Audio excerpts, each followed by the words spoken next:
morning, good afternoon, dear colleagues, and welcome to the second Hydrogen for Development Partnership webinar of 2026. For those that are new to this initiative, the H4D partnership is a program that the World Bank launched 3 years ago at COP, and now it has more than 55 partners, and its objective is to share knowledge and support emerging markets and developing countries in their quest to deploy a hydrogen economy. My name is Carolina Lopez Rocha. I'm an energy specialist at the World Bank, and it is my pleasure to be the master of ceremony on today's session.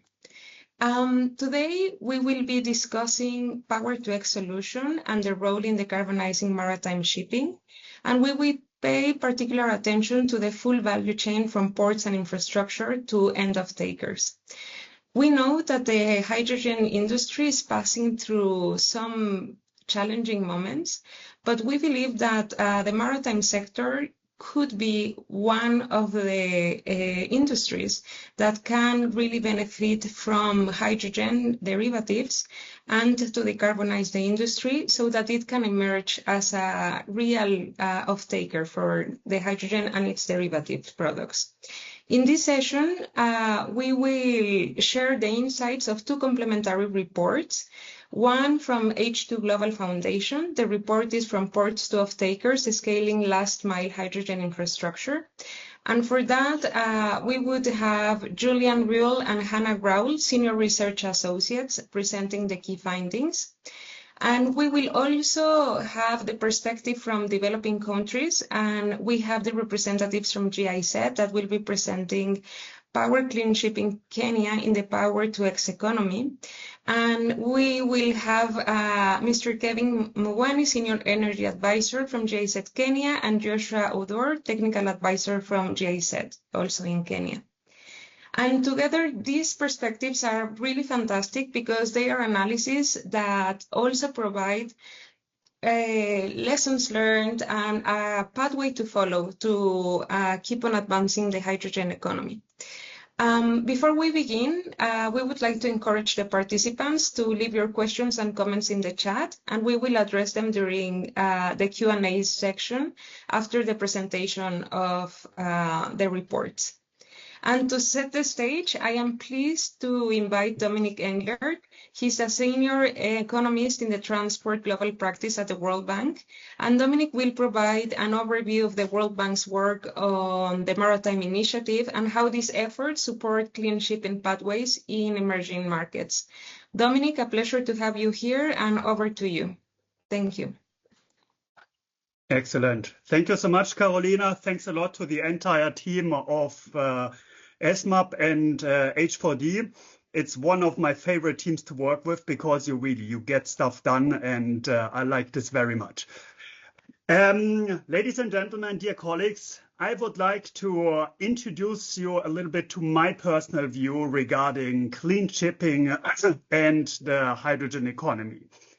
And I would like to do this by playing with you. I would like to complete a jigsaw puzzle with you. I would like to complete a puzzle, a picture of the future green hydrogen economy together with you. And as you see, there are lots of missing pieces.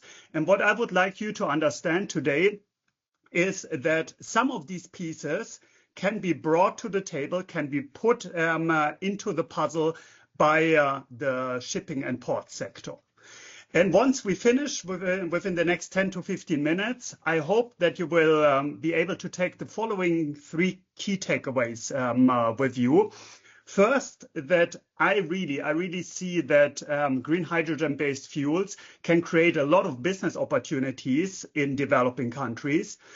Second, that there is a very, very strong interdependence because the sustainable future of shipping depends on the sustainable future of hydrogen and the other way around. And finally, I also want you to understand that I personally think that conventional market forces are unfortunately not strong enough yet.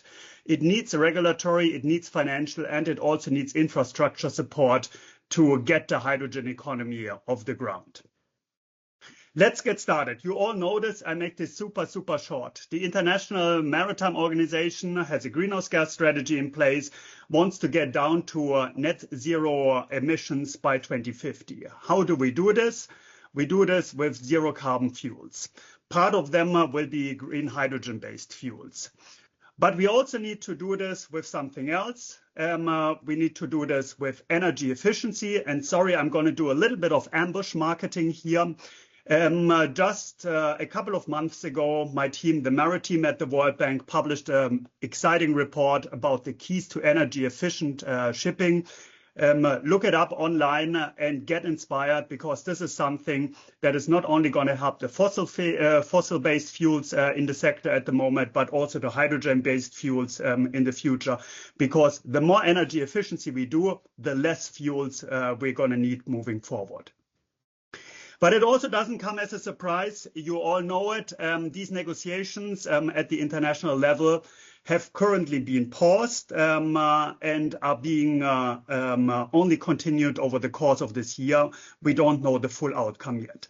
So therefore, I would like to focus on another important point. And another important point is we don't only do this for greenhouse gas emissions. We also do it for developing countries, for developing nations who now for the very first time see a great business opportunity to take part in a more inclusive, decentralized global energy market.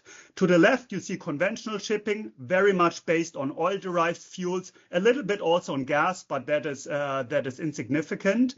And what was important there, you either had oil or gas, or you didn't have them, and only few countries around the world have these resources, and then you could participate in the market.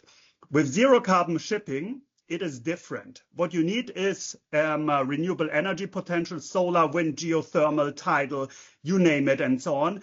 And in contrast to oil and gas, many more countries have got these resources, and a lot of developing countries have these resources. So with zero carbon shipping, they now for the very first time have got the opportunity to become part of a new global energy market based on hydrogen-based fuels, and therefore can also benefit from the business and development opportunities that come with it.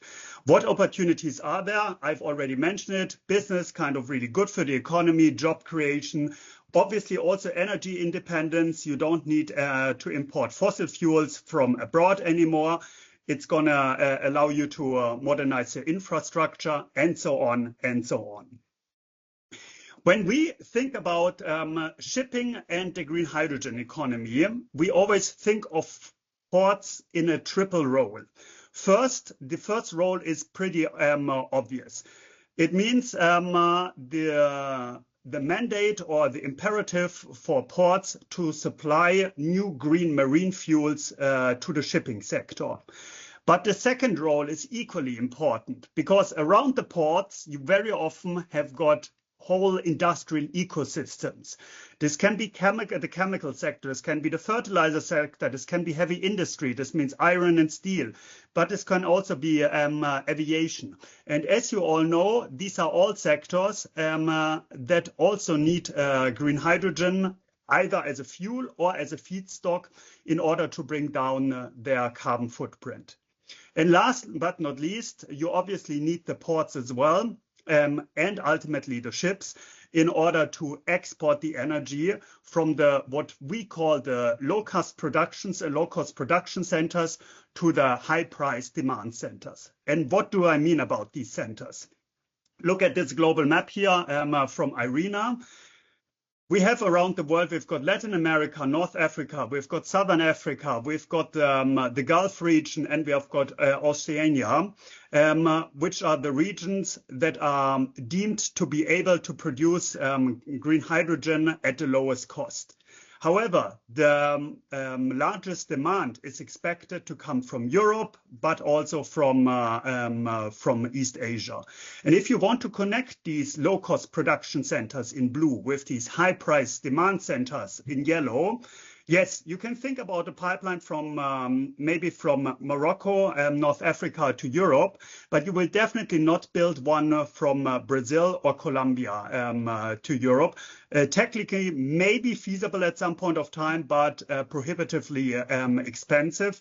So what you are going to use for are the ships and the ports in order to link these two different sites with each other. I want to give you 3 quick examples of our work because we are engaged in a lot of countries around the world. And I want to give you a flavor of what we are doing there and what we focus on. Let's start with Colombia. Colombia, super interesting country, actually one of my favorite countries. And when you look at Colombia, you see, and you look at the energy potential within the country, you see a lot of renewable energy potential in the northeastern part of the country along the Caribbean coast, especially in a region called La Guajira. And here I would like to focus on one port that you also see on the pictures, Puerto Brisa. Puerto Brisa is today a coal exporting port, but with a declining business. So coal mining in Colombia is on the decline, and the port is already thinking about what to do in the future once the coal business will be gone. One opportunity that they are really actively looking into is the export of green hydrogen, or especially derivatives, in this case, most likely ammonia, to countries like Europe, like in Europe, as I said, but also Panama. Panama, a country with the canal, the Panama Canal, that wants to establish itself as a green hydrogen distribution hub, a country that doesn't have the production capacities itself for green hydrogen, but an amazing strategic location to distribute them to the ships. Let's look now at South Africa. In South Africa, also super interesting case. We looked at 2 investment opportunities there. One is in Saldanha Bay, which is about 1 or 2 hours north of Cape Town. And there's the port of Saldanha. And the port of Saldanha is exporting iron ore. And what is super interesting there is that right next to the port, they have got an iron and steel plant operated by ArcelorMittal, which is currently mothballed, so it's on standby and not operating. But they've expressed interest, and they are looking in the opportunity to resume the plant again as soon as they get an affordable green hydrogen supply, and will be able to produce green direct reduced iron in order to export it to foreign markets like Europe. So this sector coupling is something that we are also looking at in many other countries around the world, be it the fertilizer sector or here iron and steel, in order to aggregate demand around ports. And my last example, Morocco. Morocco, very interesting because it shows this idea of linking production with distribution and with consumption in a strategic way within one country. The best renewable energy resources are in the south. For instance, here is the port of Tantan. You see a picture there. At the very bottom is a small fishing port. In the south is, however, this is not where you have got all the industrial activity, and it's definitely not where you have most of the vessel traffic. Lots of the industrial activity, and in Morocco, this is particularly the fertilizer sector, is located around Jaflasfar, and obviously a lot of the shipping activity is in the north, Tangimet, close to the Strait of Gibraltar. So what we are currently trying to do there is, will it be possible to link these kind of the production in the south with the distribution and the consumption in the north through a kind of backbone, either pipeline or ships, in order to bring overall costs for the country down as much as possible. These are the 3 reports that we published on all these countries. You can find them on www.worldbank.org/shipping, Colombia, South Africa, and Morocco. But you can also find many more resources on the website. Feel free to check it out. I will also put it in the chat again. To give you the full overview, these are currently the countries around the world, the client countries, developing nations that we at the World Bank are engaged in terms of green shipping fuels.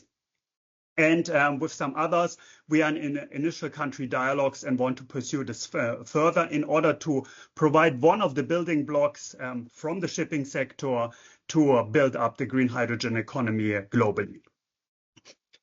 To finish, let me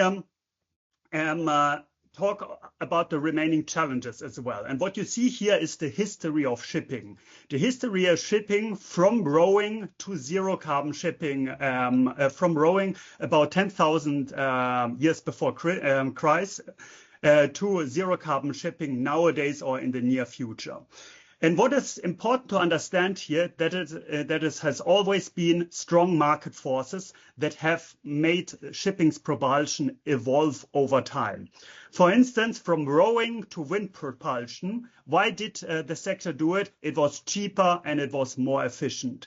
Why did we go from wind to coal to the first steamships, late 18th, early 19th century? Because it was faster and more reliable. Why did we go from coal to oil, the heavy fuel oil that we know nowadays?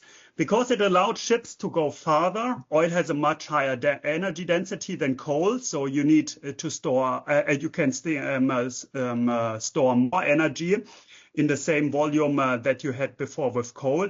And it's also much more flexible. And this is why the Navy adopted oil first, because you can accelerate and decelerate the ship much faster than you could do with coal-fired engines. Now we are at zero carbon shipping. This here is one of the first methanol ships by Maersk. And we can run it here on biomethanol, but also on e-methanol. But why would we do this? Because it's only cleaner. And who cares? And that's a little bit the problem. There is no market force yet to drive this transition to the last step. And this market force usually comes from a price premium that you can reach. But what we see at the moment is rather a price gap. So the new fuels, the hydrogen, green hydrogen-based fuels in the sector are still much more expensive, usually 2 to 3 to 4 times than the heavy fuel oil that the sector otherwise uses, which is an incredibly cheap energy source. What we have to work on, therefore, is to get as many supply-side enablers and lower the production costs of green hydrogen-based fuels to bring CapEx and OpEx down. At the same side, work on the demand-side enablers. Can we increase the willingness to pay for these green hydrogen-based fuels and therefore narrow the price gap? And how do we do this? Sounds easy, but isn't easy to be done. Sounds easy in theory, but isn't easy to be done in practice. There's economies of scale, there's learning curves, there is innovative concessional finance. There's also common user infrastructure. And I'm very happy that, for example, H2 Global spoke a lot about this in their recent report. All these are levers that we have to pull in order to bring CapEx and OpEx down and narrow the price gap. And from the revenue side, we really need specific regulation. That can be at the national level, can be at the regional level, ideally at the international level. Let's see what we can achieve this year. Let me briefly recap here once again. I personally see still a lot of opportunities that green hydrogen-based fuels for shipping can create in many developing countries around the world. We always have to be aware of this interdependence between shipping and or sustainable shipping and the green hydrogen economy. And in order, as long as we don't have the conventional market forces, this means prices in place yet, we need additional regulatory, financial, and infrastructure support and should target our attention on that. I would like to finish once again with our idea of the green hydrogen economy jigsaw puzzle. I hope that it has become clear to you that the shipping sector and the port sector has got some pieces to contribute to this picture, to complete the picture. And if we put them in the right spots, and if we do so fast enough, we can hopefully complete the picture jointly in the very near future. Looking forward to my other presenters and thanking you very, very much for your attention. Thank you very much, Dominic, for the excellent presentation and for providing an overview on what the maritime team is doing. And I take away what you mentioned on the hydrogen economy is not only decarbonization, it's also an opportunity for green industrialization and for the creation of jobs and industries in developing countries. So we will now turn to a global demand and infrastructure perspective. And for that, it is my pleasure to welcome our colleagues from H2 Global Foundation, Julian Grohl. He's the co-head of research, and Hannah Grohl, senior research associates. They will be presenting the findings from ports to offtakers, scaling last mile hydrogen infrastructure. Julian and Hannah, the floor is yours. Thank you very much, Carolina, for the kind introduction, also for the opportunity to present the findings of our most recent report here in this webinar. And also thank you, Dominic, for setting the scene so perfectly, basically, for our presentation. And I will try to reconnect also to your presentation here and there throughout our presentation. So Hannah and I, we are the co-authors of the report From Ports to Offtakers, Scaling Last Mile Hydrogen Infrastructure that we will be presenting today. But before, let me give a very, very brief introduction of H2 Global and the role and purpose of H2 Global. The whole presentation, including that little detour, will last like 25 minutes. So we will hopefully make it in the time that we have. And so the mission of the H2 Global Foundation and the initial idea during its founding is to accelerate the creation of markets for clean hydrogen-based products. Today, however, we see global clean hydrogen markets are still very nascent, and this can be observed through several symptoms.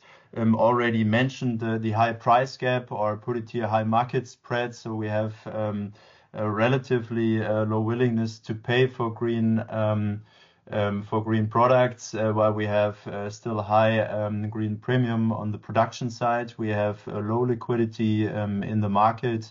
We have nearly no price transparency. We have no pricing signals on the supply side nor on the demand side.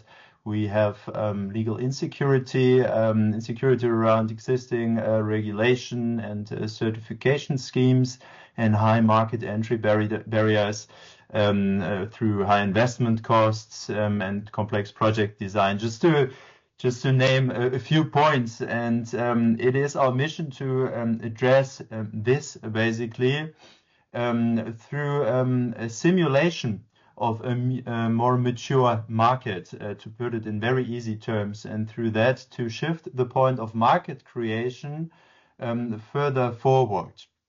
And how do we do that in practice? It's quite easily said. Sorry, wrong direction with the slides. We do that with the H2 Global double auction mechanism, and I'm sure a few of you have heard that already. So this is the overview slide of how that works. HINTCO is the subsidiary of the H2 Global Foundation, who's finally also implementing our double auction scheme. The first step in that mechanism is that HINTCO organizes supply-side auctions through which it awards long-term offtake agreements over 10 years to projects, which is essential to facilitate final investment decisions on project level. So that is one of the cores of the mechanism. And the second element, which is and the second step, is that HINTCO organizes also tenders or auctions on the supply side and awards shorter one-year sales contracts to different industries. And through this, it generates price signals to create and to improve the market transparency. So we have more frequent price signals on the demand side.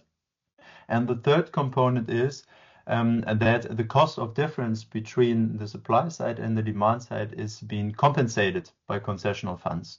So these are the three elements of the mechanism. How far are we with the implementation of that mechanism? We already concluded successfully one pilot auction for renewable ammonia and awarded a long-term offtake agreement to a company called Fertiglobe in Egypt. And the contract has a total size of approximately 400,000 tons of ammonia over a period of 10 years or nearly 10 years for a price, including the transport from Egypt to the offtakers in Europe, of 1,000 euros per ton. This is still with a large green premium. The global market prices, I think, are around, so a bit lower than $500 per ton. So roughly double that at the moment. We have further tenders and auctions in the pipeline. So we have several regional tenders and one global tenders. With regional tenders, we mean we are opening the auctions for projects, for example, in North America, specifically in South America, in Africa, in Asia, and Oceania. And then we have one global tender open for all projects globally, and each worth roughly 600 million euros. These auctions were open until recently, and the bids are now under evaluation. We have also two more further bilateral windows together with the Australian government and the Canadian government in preparation in earlier stages, each worth approximately 400 million euros. Just to give you a brief overview where we are with the instrument. Last slide before we delve into the topic itself of infrastructure. This is the setup. We are supported by numerous companies, over 75 companies from all along the hydrogen value chain.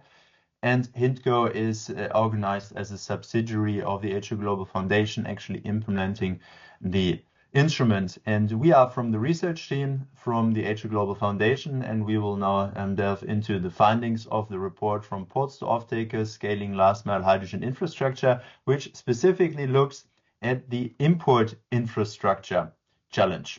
And the report is part of a larger research project called the H4 Global Knowledge Hub. We produced a series of 3 reports last year, also touching upon the challenge of demand and on the matter of social license to operate for clean hydrogen projects. And please allow me also to flag that we are during this year preparing a new report focusing on export infrastructure, complementing our earlier reports as the one we are presenting today on import infrastructure. So what we are going to talk about today, I will start with mapping out the challenge, but Dominic in part also did that already for me. Then I will come to the infrastructure overview, providing you with an idea of technology readiness of involved infrastructures for imports and infrastructure availability as of now, and also planned infrastructure. I will hand then over to my colleague Hannah Graue for the gap analysis, which basically contrasts future demand for import infrastructure compared to the availability of infrastructure. And she will also provide you with a set of recommendations and conclusions. So what is the challenge? This is a similar picture that we saw in an earlier in the first presentation by Dominic, and it basically visualizes that there will be 2 essential demand import hubs on the world for clean hydrogen-based products. One will be Europe, especially Northwestern Europe, and the other one will be Japan and South Korea. And these will also be the focus areas of our report. And the challenge is here that we don't know whether the infrastructure which is in place is sufficient to import the estimated demand in the future. And if it's not sufficient, this creates, and already this uncertainty actually creates risks for especially demand side projects in these regions and prevent them from taking FID and maturing further. So this is the scope that we will look at. We are focusing on gases and liquid hydrogen, but also on the different hydrogen derivatives and carriers, such as liquid organic hydrogen carriers, LOHC, ammonia, methanol, synthetic natural gas, and e-fuels. In terms of the supply chain, we will, as I said, focus on the part of the supply chain from the import terminal until the final end consumer. So that includes the receiving terminal, also reconversion facilities. For example, what we mean by this is ammonia crackers to crack the ammonia back into gaseous hydrogen. And then we will also cover the different modes of last mile transportation, such as inland shipping, rail transportation, trailer transportation, and pipeline transports. Let me begin with the infrastructure overview and the actual technology readiness level that we observed. And this assessment is based on an exchange and on the publicly available database of the International Energy Agency, or the IEA. So a rather positive picture. This is the first message here that I want to convey. The technology readiness level is already quite high, at the maximum TRL of 9 for a lot of the technologies that are actually required for importing clean hydrogen-based products. We see a few bottlenecks still. For example, let me activate the laser pointer. For the import terminals for liquid hydrogen, we see a few concept projects already, but the large-scale projects still need to be proven. Same holds true for LOHC import terminals and also for ammonia terminals. Ammonia reconversion, so ammonia crackers and LOHC reconversion. If we look at the transport of gaseous hydrogen and liquid hydrogen, for inland shipping and rail, it's already possible via containerized transport, but the bike-based transport is still in very early stages. So these are the few bottlenecks. Let's come now to an assessment of the available and planned infrastructure, first focusing on port infrastructure in Northwestern Europe. So existing port infrastructure focuses in 3 clusters, basically on ammonia, methanol, and LNG terminals, while the planned port infrastructure focuses especially on ammonia terminals, ammonia cracker projects, complemented by a few hydrogen gases and liquid hydrogen import terminals. A similar picture we see also for the region of Japan and South Korea, which has, at the moment has a focus, same as Europe, on ammonia, methanol, and LNG terminals. The planned projects have an even stronger focus on developing ammonia import hubs. In South Korea, this is complemented here in light green with a couple of ammonia cracking projects. And in Japan, we have a concept import terminal for liquid hydrogen, and also under construction, I think already one large-scale import terminal for liquid hydrogen. Coming from port infrastructure to pipeline infrastructure. So what do we have already, or what is planned in Europe? Of course, we have the European hydrogen backbone with a total pipeline length of 28,000 kilometers to be hopefully operational by 2030, and even with further expansion plans. This is the largest network planned globally. In Japan, currently we have no plans, also because of a more mature maritime infrastructure and due to geographical and topographical regions. In South Korea, however, we have a planned network of 1,000 kilometers in the northeast, and a few smaller networks being planned in dedicated hydrogen cities. Now we come to last mile infrastructure. Here an overview of the suitability of the different transport modes for transporting different hydrogen derivatives. So road-based transport is the most flexible mode of transport for rather shorter distances and small volumes. Pipelines in comparison are rather inflexible for longer distances and higher volumes, same as inland ships, rather for longer distances and medium to high volumes, and also rail transport fills that gap in between. And what we can also see for last mile infrastructure, again, starting on the positive note, last mile transportation is in principle available for all hydrogen derivatives and gases and liquid hydrogen already today, and it's already in commercial use. So that's a very positive sign.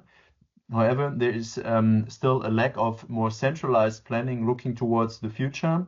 A lot of the development is ad hoc and project based, so that creates a risk for rather fragmented infrastructure development.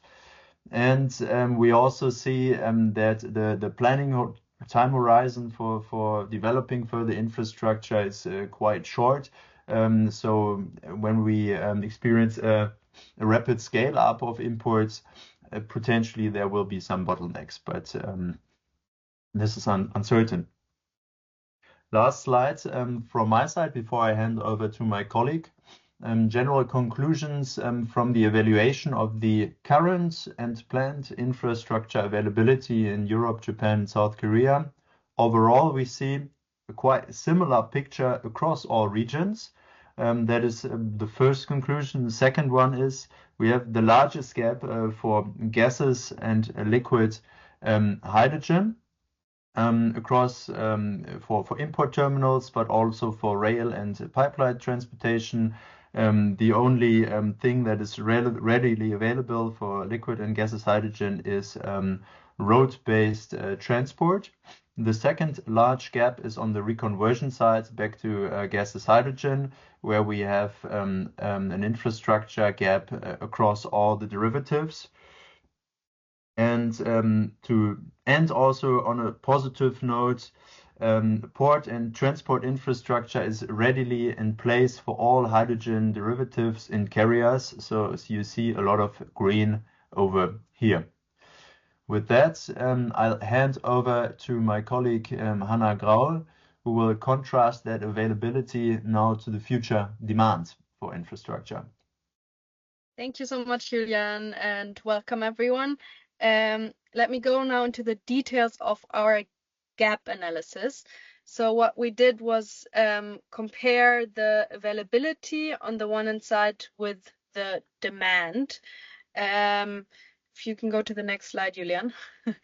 So what we did was to look at a few different scenarios for demand, because we wanted to reflect a range of projections here and the inherent uncertainty, because we didn't want to get into pitfall of just presenting a single and possibly misleading forecast. That's why we chose 5 different scenarios, and we can see a wide variety of the results with that. If we go to the next slide, we can see the different predictions of demand for these 5 scenarios.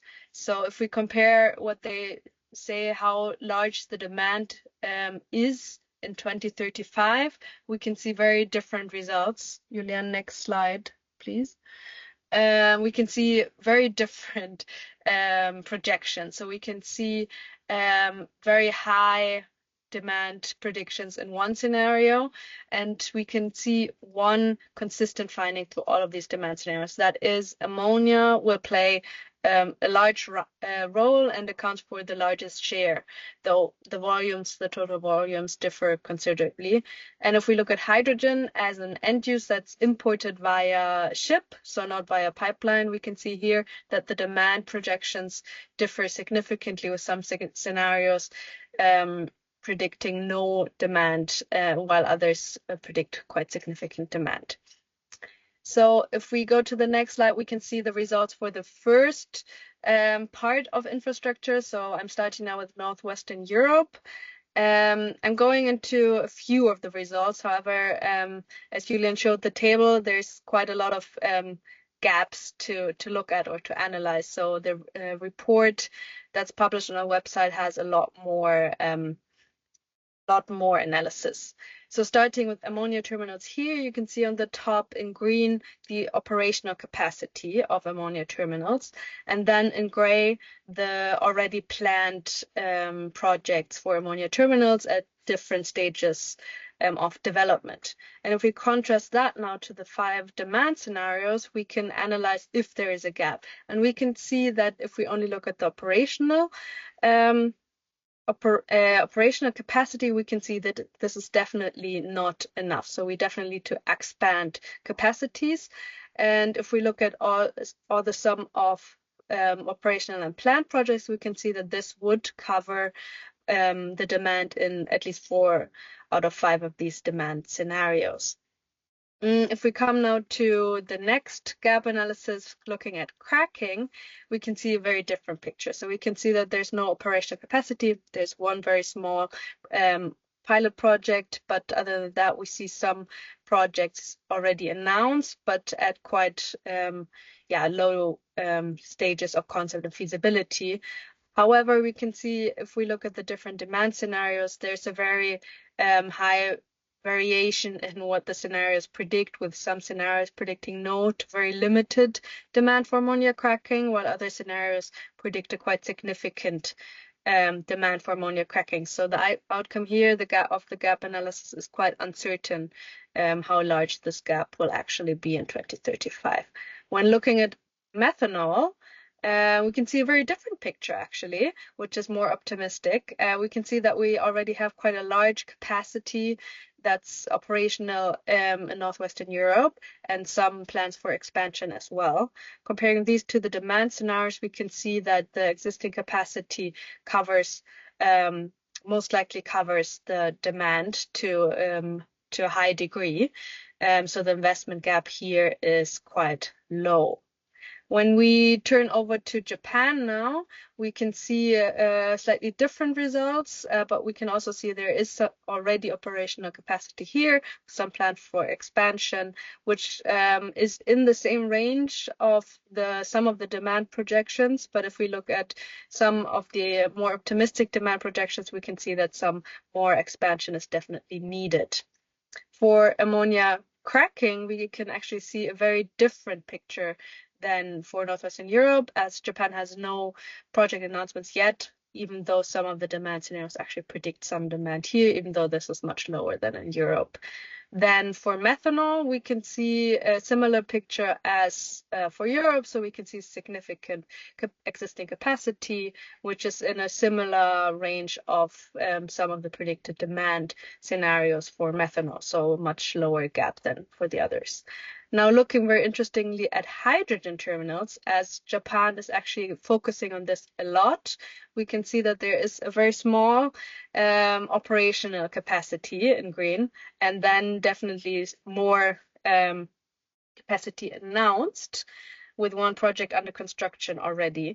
And we can see that this is quite some significant capacity that can cover some of the demand, even though not all scenarios predict demand for liquid hydrogen. For LOHC, we can see no announced capacities. However, some demand scenarios that predict some demand, even though this is at a lower end than ammonia. Then if we go to South Korea, on the other hand, we can see for ammonia quite similar situation than for Japan, so significant demand predictions and some existing capacity with some plans for expansion. However, this will not cover the demand in most predictions and most scenarios. For cracking, on the other hand side, this is very different than for Japan, because we actually see several projects being announced and already far along in their development stages, so that we can see quite a significant capacity coming online, hopefully by 2035, and this would cover most of the projected demand, at least of 4 out of 5 scenarios, so much lower gap here. If we then come to methanol, on the other hand, we can see significant already existing capacity and some demand that might arise or not, a bit unclear here, but the gap here is definitely not as large as other gaps. So this was the gap analysis for the infrastructure in the ports. So, and coming now also to a quick overview of our last mile infrastructure, I will jump through this quite quickly. So we did a very similar analysis availability with the demand scenarios. Coming to Northwestern Europe, we can actually see that, I mean, we have really huge error bars here, again, showing the variability between the different scenarios, and we see the largest gap arising around gaseous hydrogen transport, especially for trailers. We can see the very similar results also for Japan, with the biggest gap here, even though it's lower than in Northwestern Europe for gaseous hydrogen, and very similar for South Korea as well, the biggest gap for trailers for gaseous hydrogen. So if we sum up all of these gap analyses, where I've only shown you a few of them, if we add all of them up for the different scenarios, you can see that on the left, actually, we are in the range of 5 to 10 billion euros of an investment gap in each region. And we can see on the right, more, and again, more of a qualitative analysis, that at least for a lot of these derivatives and a lot of these infrastructures, the gap is actually quite small, or there's no gap, while we identified a few key gaps, being ammonia infrastructure and ammonia cracking, just to name a few here. So let me come now to the recommendations. We actually have identified five topics around the recommendations, with the first one looking at existing infrastructure. So this is the case for LHC, synthetic natural gas, methanol, and e-fuel. So this is important to focus on and regularly monitor to see if we need to expand something here. And very important for the industry and in the ports, it's important to have some kind of platforms to manage these substitutions of fossil-based products with these new coming clean products. And then for methanol, important is to already conduct feasibilities to see where expanding the port capacities is possible to not run into any gaps in the future.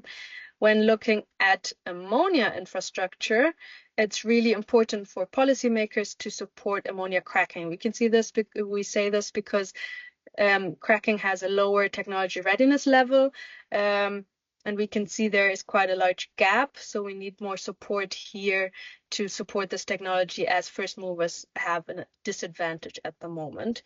And then also for ammonia transport capacities, we suggest and we recommend to focus more on rail and shipping than road. This is also due to the risk perception as ammonia is very toxic, and this should be handled very carefully. And then for ammonia terminals, it's really important for industry to expand the capacity and also reserve space for future demand, as the demand is quite uncertain. So yeah, being able to expand the capacity is really important. Next, looking at complementary hydrogen import pathways. So here looking at liquid hydrogen and LOHC and SNG. We recommend to maintain a technology neutral stance, to not run into a premature lock-in on a single pathway being ammonia, and actually be open for other complementary hydrogen import pathways that might have more importance in the future. And then also for these support proof of concept value chains. Then really important, as I've shown you for Japan, that they're focusing heavily on liquid hydrogen. We recommend that an international knowledge exchange might be feasible and might make sense, so that the other regions can learn from Japan and also implement liquid hydrogen quicker. And then important, of course, always track TRL levels and project pipelines to see if one of the complementary hydrogen import pathways becomes more important. And one very specific recommendation for Japan actually is that they have a support scheme for hydrogen supply chain development, and the results will come out very soon this year. So these results will definitely guide future investment decisions in Japan, and yeah, provide a way forward where it goes in terms of infrastructure. Then looking at last mile infrastructure, for Europe, we recommend strongly that the policymakers should stick with stick with their strong commitment to the hydrogen backbone, as a lot of stakeholders along the value chain are actually basing their developments according to the timelines of the hydrogen backbone. And next to that, we recommend a transport as a service model, which could enable a more flexible and transparent last mile distribution via road, rail, and inland ship. Then really important result from our report and our analysis is we should establish a public database of existing last mile transport units, as it's really hard and we couldn't find a good database to actually know how much last mile infrastructure there is. And without knowing how much there is, it's really hard to predict when a gap arises and anticipate that and act accordingly. And then for Japan and South Korea, we saw that they co-locate most of their industrial off-takers with import hubs, so they have a much lower need for infrastructure. And we think this is a very good solution that they should continue doing. And then last but not least, the overarching topic of this report was uncertainty. We don't know how much demand there will be. That's why we focused on several scenarios. But there's a few recommendations we can give to navigate this uncertainty. So for policymakers, we recommend to focus also on supporting willingness to pay and create clear demand signals. Because if we have clear demand signals, the infrastructure build up is much easier to do. And then secondly, targeted financial support instruments should be identified to help de-risk these first movers and that ensure that infrastructure gets built. On the industry side, we recommend to regularly track project timelines, pipelines, and see where the market will be, how much demand we will see to plan their infrastructure accordingly. And then we recommend to implement several business development strategies to actually maximize and safeguard their infrastructure utilization. Just a few of those: shared infrastructure, maybe a phased capacity expansion could help, or floating terminals. And with that, we already come to the end. I know this was quite condensed presentation. We have the slides and the full report on our website, and I think Ignacio already put that in the chat, so thank you. So you can find a lot more information there. Thank you very much to the H2 Global team for the insights, and especially to set what are the conditions that would enable hydrogen and derivative imports and use in major demand centers. And that actually sets also the stage so that we can present the intervention from our colleagues from GIZ. And now we will shift to a country level perspective from the vision of a developing country. And we are here and we have the pleasure to be listening to the insights of the report, Kenya's role in the emerging global power-to-X economy. We are very pleased to welcome Mr. Kevin Mawani, Senior Energy Advisor at GIZ Kenya, who will present the key findings from the report and who will also be supported by Joshua Odward, Technical Advisor at GIZ. This presentation will explore Kenya's positioning in clean shipping fuels. And Kevin, please, the floor is yours.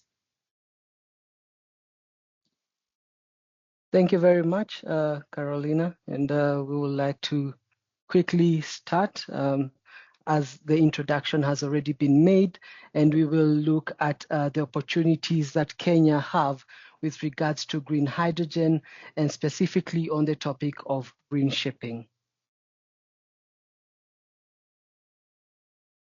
For us, we will jump the reasons why, because these have been extensively discussed by Dominic, Julian before me, and we will look at the opportunity that Kenya actually has.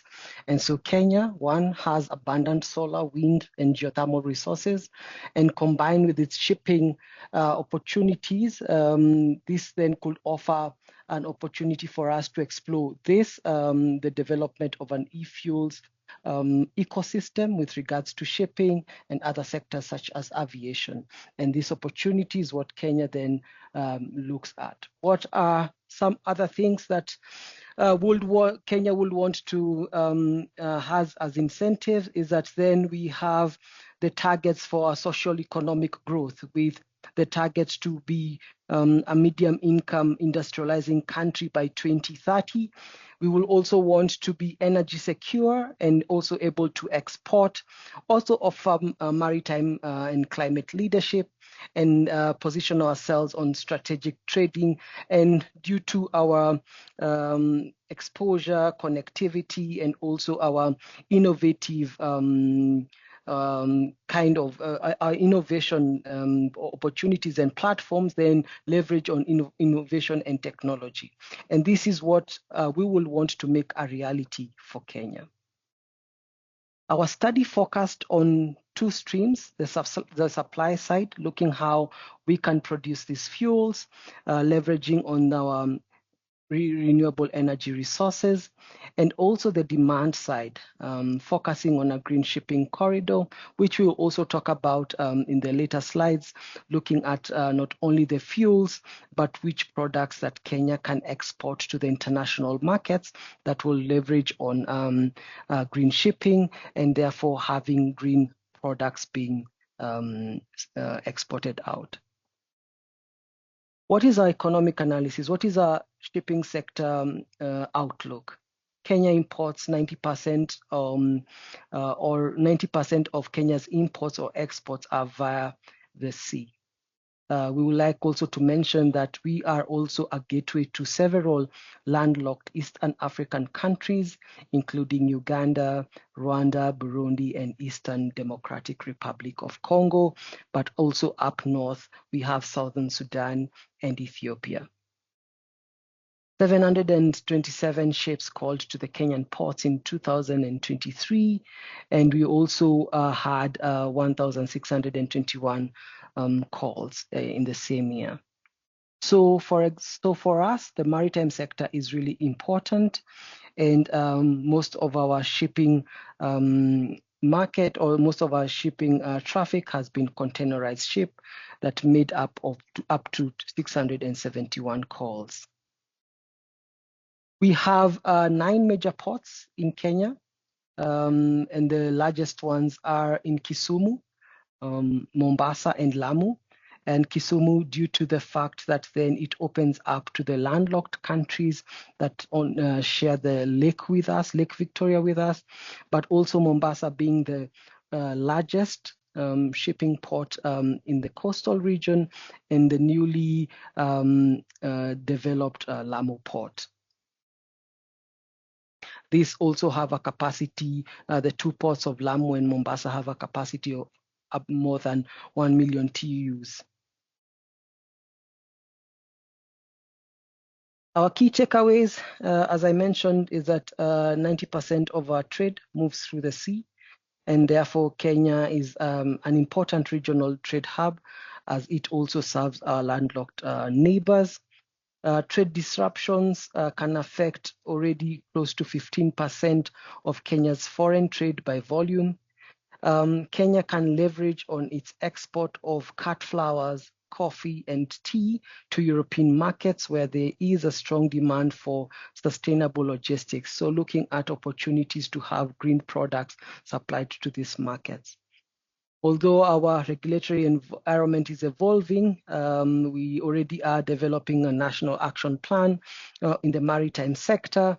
We also have these broad strategies, as I mentioned, the Vision 2030 and the Green Hydrogen Strategy and Roadmap that then gives the direction on how to develop a green hydrogen ecosystem. But specific hydrogen or e-fuels regulations are still under development. The preliminary results on the supply side, we would like to say that we looked at different kind of mix and matches. So for example, as I mentioned before, that we have abundant renewable energy resources with respect to geothermal, solar, and wind. And so for our modeling, what we looked at is the different resources. So for example, having geothermal with either small scale or large scale, and how do we transport it or to the ports of Mombasa. Looking also at curtailed geothermal, which I'll talk about it in a second, a mix of geothermal and solar, wind and solar, with production sites on site, or even being electricity being transmitted to a production site in Mombasa. So we have close to 1 gigawatt production of capacity of geothermal. And at night, due to the decreased demand of electricity, we find ourselves venting a lot of steam, and therefore there was assessed an opportunity to look at this curtailed geothermal or vented steam from the geothermal fields for green hydrogen production. But in the end, with different simulations, what we saw is that with our wind resources up north that have capacity factors of close to 60, above 60%, we are able to, using the network, the grid network, wheel the power to a production site in Mombasa and have green hydrogen production in Mombasa. So with that kind of, with this modeling and assessments, we realized that we can produce ammonia at 1,121 USD per ton. And this then is a little bit expensive, but through other financial instruments could be competitive globally, and was a little bit expensive than what had been mentioned by Julian with regards to the Fertiglobe in Egypt. But then we saw that this is an interesting thing, with, however, questions of the grid access and the grid constraints would play a role currently, due to the fact that then there needs to be investments with regards to the grid operations. A key barrier for e-fuels development in Kenya was the cost of capital. So we, with different simulations, we also saw that the weighted average cost of capital was high in Kenya, and therefore making our ammonia produced per ton a little bit uncompetitive. Sorry, this one, yeah. So what are our key takeaways? Is that we can be competitive with the right instruments with the production of ammonia or e-methanol. Our most cost-effective combination for production will be large-scale and based in Mombasa, with this wheeling of electricity from up north from the country. We need to address these key limiting factors such as high cost of capital, as I had mentioned, and bunkering and use of these fuels in Kenya can not only stimulate demand, but with a secured offtake, this will position us as a regional e-fuel bunkering hub. To support this, but then these key challenges, not only on policy, but also on financing, need to be addressed. Joshua will take us through the preliminary results on the demand side, looking at which were the most viable shipping corridors, and then from there, which other products were seen as interesting for us to have as green products from supply to market. Over to you, Joshua. Thank you very much. Just go to the next slide. Okay, so the study utilized two approaches. So the first approach was using the UMass fuse model, which in the end analyzed around 500 million AIS datasets. And then the second approach was to use the Global Maritime Forum's Green Corridor methodology, which basically looks at analyzes the shipping routes in two perspectives. So one is the impact perspective, and the second one is the feasibility perspective. And then based off this, we create a long list of routes that Kenya, that Kenya traded commodities pass through. And then from that long list, we create a short list of promising candidates for a green shipping corridor. that will now guide how Kenya positions itself as a green shipping hub. So in that perspective, we looked at what are the, Kenyan shipping activity in the moment. So we saw a lot of activity from container ships, bulk carriers, general cargo ships, and vehicle carriers doing most of the port calls in the year 2023. Next slide. But who are these people? I mean, which are these products and who are these exporters? So based on the analysis, and this is from UNCTAD, most of the big exports are, Netherlands, which is cut flowers, the US, which is probably textiles, and then Pakistan and also the UAE. Next slide, please. Then once we understand all these products and where they're actually traded, we created a long list, and based on high impact and high feasibility. And this feasibility looked at, okay, do we have the enabling environment in these routes? Are the subsidies available? And also, are the stakeholders willing to actually do this model shift? And also, do the end users, are they willing to pay premium for this? And what is the regularity of the route? And when we talk about the higher impact is by how much can we reduce the GHG emissions from that specific routes, and what is the typical size of that route? Next slide, please. Based on that, we saw 6 routes which Kenya mostly trades with. And that is, the first one is cut flower to the Netherlands, tea to Pakistan, horticultural product to the UK, coffee and horticultural products to Germany, some horticultural products to France, and also, vehicle carriers. All these routes fulfill the feasibility and impact criteria. Next slide, please. So based off that long list of around 6 trading routes, then we looked at, okay, which routes look ready, are ready for this transition. And for our case, Netherlands, which is cut flower, which Kenya trades a lot, number one, played a critical role in terms of we export a lot of cut flower to Netherlands, and it's actually one of the biggest forex exchange products that we trade in as Kenya.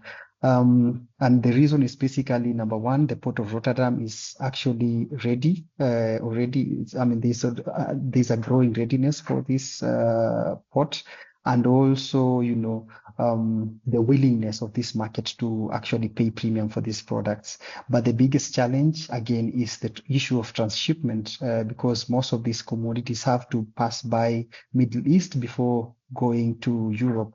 And, and another problem will be, the modal shift, trying to change the trade of cut flower from air freight or to sea freight, which again is being affected by, volumes of these, say, products, and also the willingness of these cargo owners to pay and cover for this premium.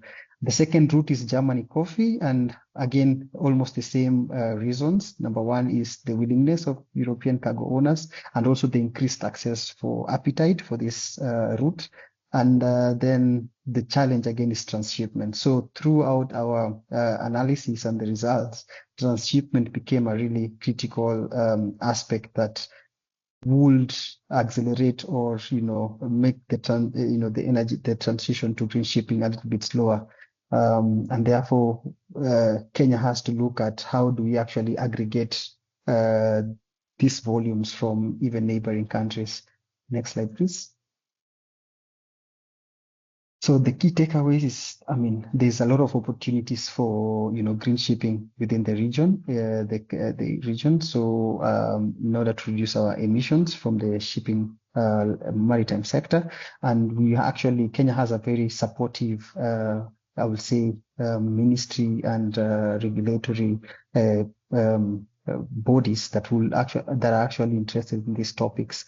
And then, of course, we could explore other green shipping corridors. Of course, this study only looked at 6 routes, but we could actually even look at other other routes that, especially vehicle carriers, which also has a little bit more port calls in the country. And then it is very essential for us to aggregate this demand to make sure that we secure investments. At the end of the day, offtake is really important when we talk about this topic of green shipping. And then I'll hand it over back to Kevin to finish on the policy recommendations and conclusions. Thank you. Thank you, Joshua. So in the end, we had some policy recommendations that then we need to create an enabling policy environment for e-fuels. As I had mentioned earlier, that we have ready foundational policy documents or policy instruments such as the Vision 2030, the National Energy Policy, but also the Green Hydrogen Policy and Roadmap. With the high risk or high cost capital, then we need to see how different instruments can be able to support financing of these projects in Kenya, and also how Kenya can position itself to benefit from revenues disbursed by the International Maritime Organization. We also see an opportunity for engagement with other either financiers or development partners or private sector, in that engaging with international partnerships for not only knowledge exchange, but technical cooperation, since this will help us learn from what other people are doing globally. We also had some action-oriented recommendations. So we looked at the offtake question. So how do we connect supply and demand? And this then is by engaging other industry stakeholders and seeing how we can even leverage on public-private partnerships to be able also to reduce the cost of production and use. We also thought about considering viability of green shipping corridors to stimulate demand. So which corridors could also offer highest opportunities for uptake of these fuels, but also to stimulate demand for e-fuels through targeting cargo owners, such as the cut flour, tea, and coffee, with a willingness to pay, or also that look at systems such as utilizing a book and claim system, considering export of these fuels, as had been mentioned by Dominic, that export countries that are not exporting or producing conventional fossil fuels could also be in a market to export fuels, and this is something that we'll look at in order to close in the cost gap.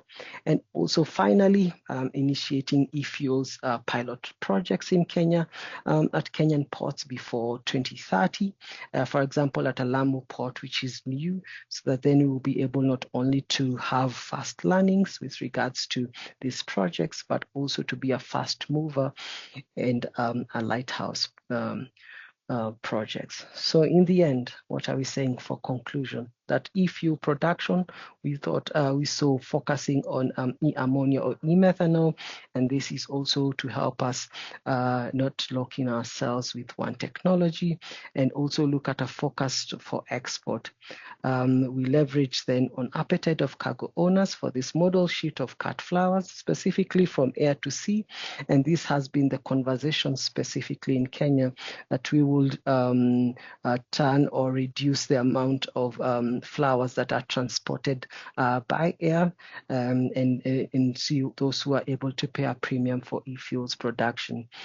Future-proofing of local port infrastructure to avoid lock-in technologies, but also to be ready for this transition. So looking at the Kenyan ports, specifically the port of Mombasa and the port of Lamu, so that then we are ready for this green shipping, green ships, but also to position ourselves at the forefront of the transition while maximizing the benefits to the Kenyan economy.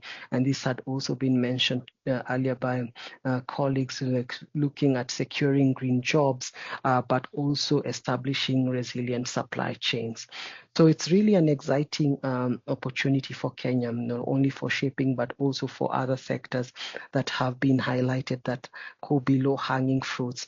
And therefore, with this connection from industry to ports to markets, then we see ourselves highly positioned to be a trailblazer for this transition. Thank you very much, and over to you, Caroline.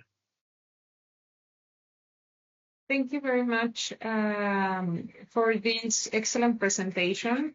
It is great to understand the efforts that Kenya is putting into operation to advance the hydrogen and derivatives. And I would say that Kevin and Joshua also gave us an excellent overview of how we can, in developing countries, leverage the renewable energy, advance e-fuels, generate also synergies with the industries that are locally produced, for example, coffee, flowers, and with that, advance the job creation and the industries that we have in our developing countries.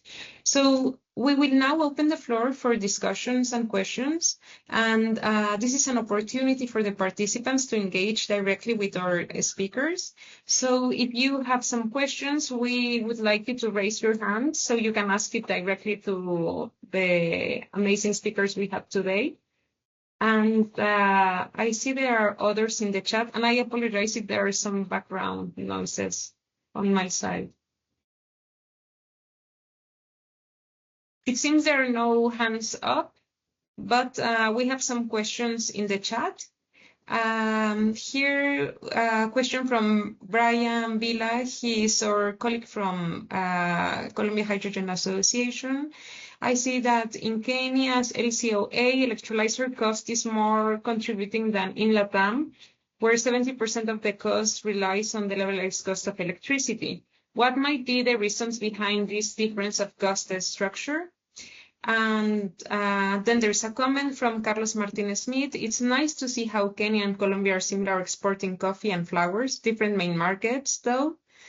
And third question, if you allow me, I would put it also here from Juan Manuel Salazar, our colleague from JZ Colombia. In Kenya, there is already a green fertilizer projects for almonds. Are there any projects planned using green ammonia for coffee and flowers? If not, how are these being explored with companies and agricultural guilds? Greetings from Colombia. I think we can start with that. Oh, and maybe another one? Do we take it or we start with those? We can start with those. We could start with those. And I think thank you for the interest that is specific for Kenya. And I think from Bariham, if I got correctly from the chat, we still see that the costs of electricity, that is LCOE, contributes to more than 50% of the cost, the final cost of hydrogen and therefore ammonia. And therefore for us still, the renewable energy cost is still the highest, and then followed by the electrolyzer. So I don't know if then you meant that our cost of electrolyzers was more, but in this combination where we still had on all combination, but also the one that had 1,121, still this the cost of electricity was higher.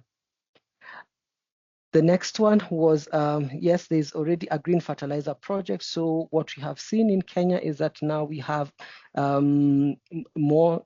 one already existing B2B hydrogen project that is looking into production of aqueous ammonia for a farm. And there are projects that are looking into green ammonia for coffee, for fertilizer, and some announcements will be made not in the near future, probably in a few weeks or so, of a project development on the same specific. This one will be specific for coffee. So in the end, we see two strands specific with ammonia for fertilizer, and this I'm just answering for the processes of agriculture. One where will be production of it will be a 165 megawatts project from geothermal that will be able to produce fertilizer that is granulated fertilizer for smallholder farms. And then we have already another, and then we have now this other project that is a small project for a large farm that will have aqueous ammonia for coffee production. So this is what we have seen on the agricultural end. And when you look at our green hydrogen strategy and roadmap, fertilizer was the lowest hanging fruit, and then other activities, and therefore that's why the interest on fertilizer came up high. But then with ammonia, there has been interest also by large private sector developers as a shipping fuel, but also for export. And that's the reason why for us, shipping then became an interesting topic to assess and study. Thank you very much.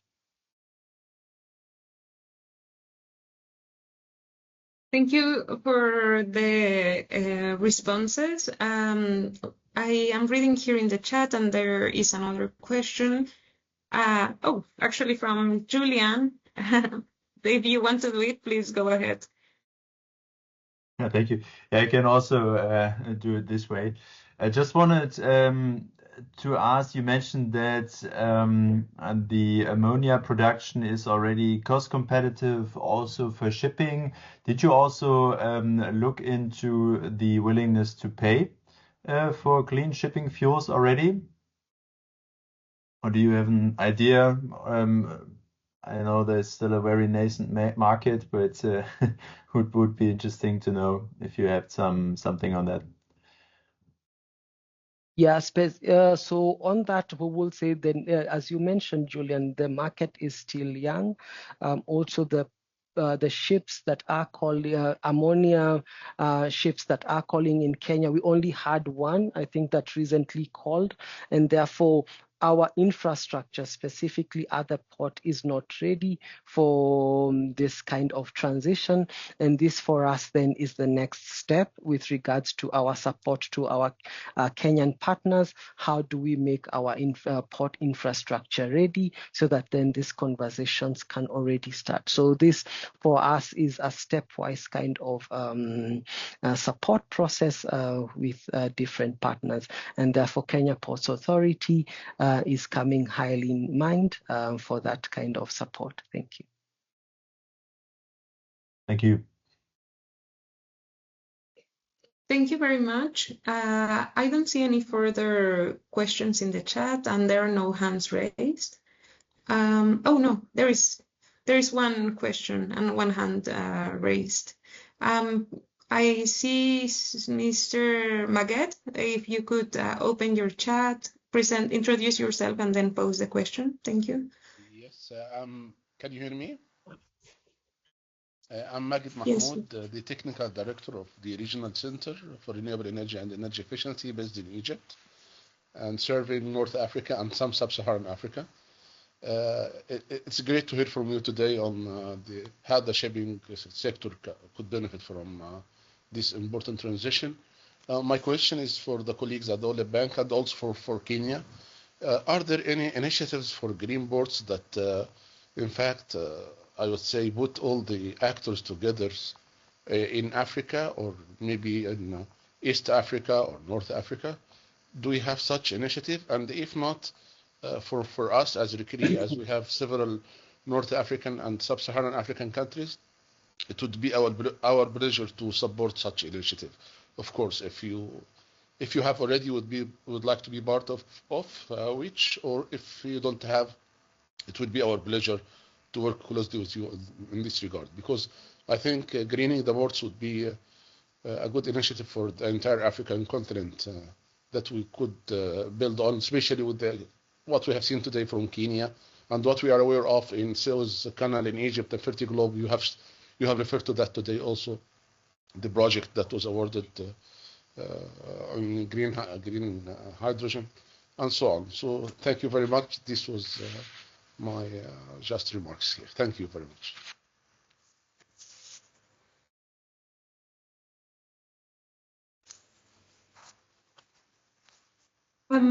So I do not know if Kevin and Joshua have like some comments on whether you see some synergies also with North Africa.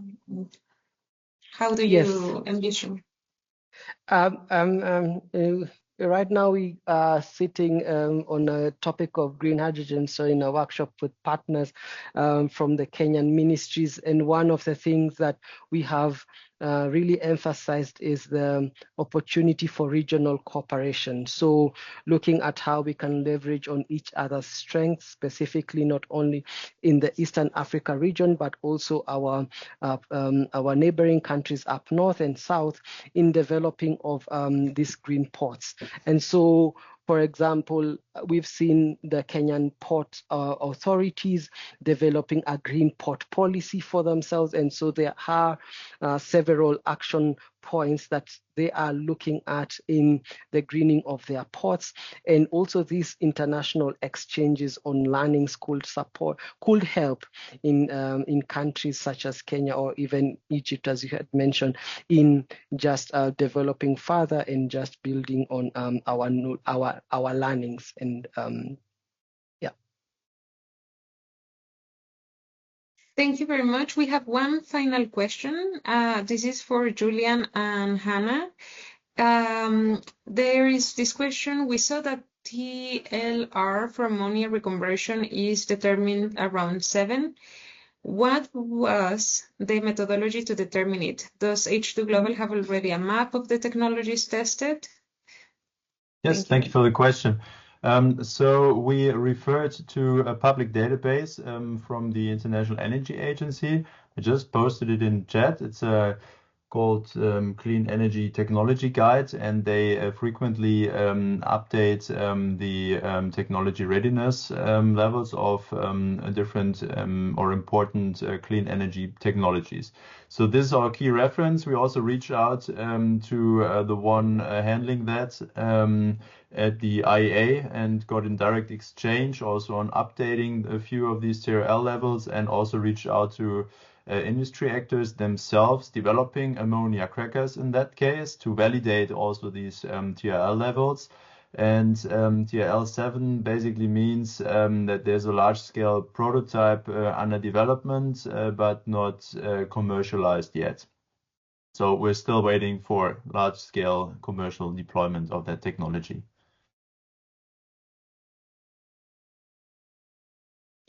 Thanks for the response, Julian.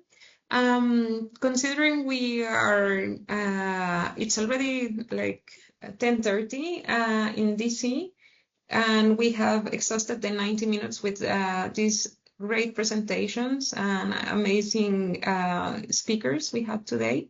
I think we can finalize the webinar. And again, we really appreciate both H2 Global and GIZ, who are partners of H4D, and the maritime team represented by Dominic for sharing your knowledge with us. And thank you again. Thank you very much. It has been a pleasure. Thank you very much. Take care. Bye-bye. Thank you. Bye-bye. Bye. Cheers.